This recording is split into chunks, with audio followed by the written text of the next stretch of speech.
নমস্কার। আজকে শ্রাবণের দ্বিতীয় সোমবার। আমি আমার ভোলানাথকে কীভাবে সেবা করি সেটাই আজ তোমাদের সাথে শেয়ার করছি। এই দেখো, গাছে আমার কত ফুল ফুটেছে, সেগুলো দিয়ে একটা মালা গেঁথে নিলাম, আমার ভোলানাথকে পরাবো।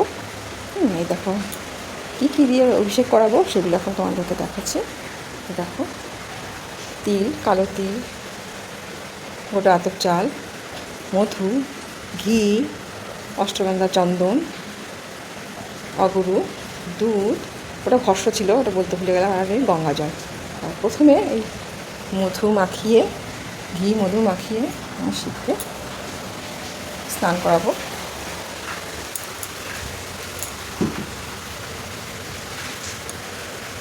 দেখো বন্ধুরা, এই দ্বিতীয় সোমবারে আমি বিশেষ কিছু জোগাড় করতে পারিনি, যেটুকু ছিল ঘরে তাই দিয়েই আমি আমার ভোলানাথকে অভিষেক করাবো।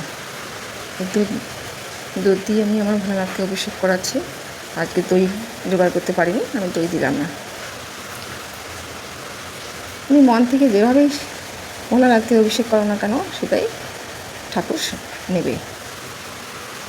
তারপরে গঙ্গা জল দিলাম বাবার মাথায়, নমঃ শিবায় নমঃ শিবায় নমঃ শিবায় বলে।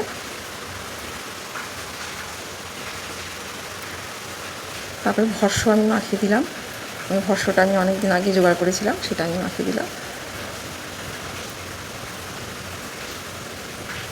আমার যেটুকু যা ছিল ঘরে তাই দিয়ে আমি ভোলানাথকে আজকে আমি পুজো করছি। মনে ভক্তি থাকলে কিছুই লাগে না, শুধু তুমি প্লেন গঙ্গা জল না হলেও চলবে, প্লেন জল ঢেলে শিবকে একটা বেলপাতা দিলেই ঠাকুর সন্তুষ্ট। এই দেখো, কেশর চন্দন দিয়ে আমি শিবকে তিলক পরিয়ে দিলাম। নিজের হাতে মালা গেঁথেছি, আমি ঠাকুরকে সেটা পরিয়ে দিলাম। বেলপাতাতে চন্দন মাখিয়ে আমি শিবকে একে একে করে অর্পণ করলাম 3টে বেলপাতা। তুমি 3টে, 5টা, 1টা যাই তুমি দাও না কেন, ভগবান ভোলানাথ তাতেই সন্তুষ্ট। আর দেখো, গাছে বেশি নীলকণ্ঠ ফোটেনি, তাই 3টে ফুটেছে, সেটাই আমি শিবের মাথায় অর্পণ করলাম।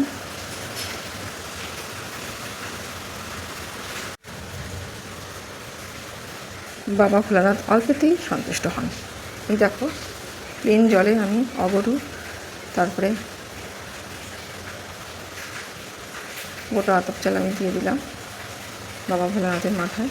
কালো তিল দিয়ে দিলাম, দ্বিতীয় সপ্তাহে কালো তিল অর্পণ করা শুভ।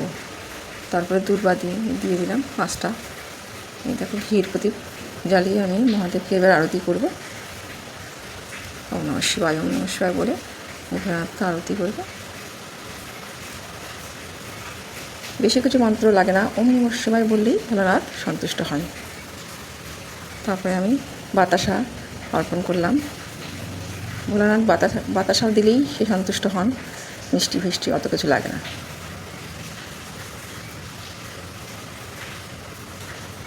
এই দেখো, দক্ষিণা স্বরূপ আমি 16 আনা আমি ভোলানাথকে অর্পণ করলাম। আমার পুজোটা যদি তোমাদের ভালো লেগে থাকে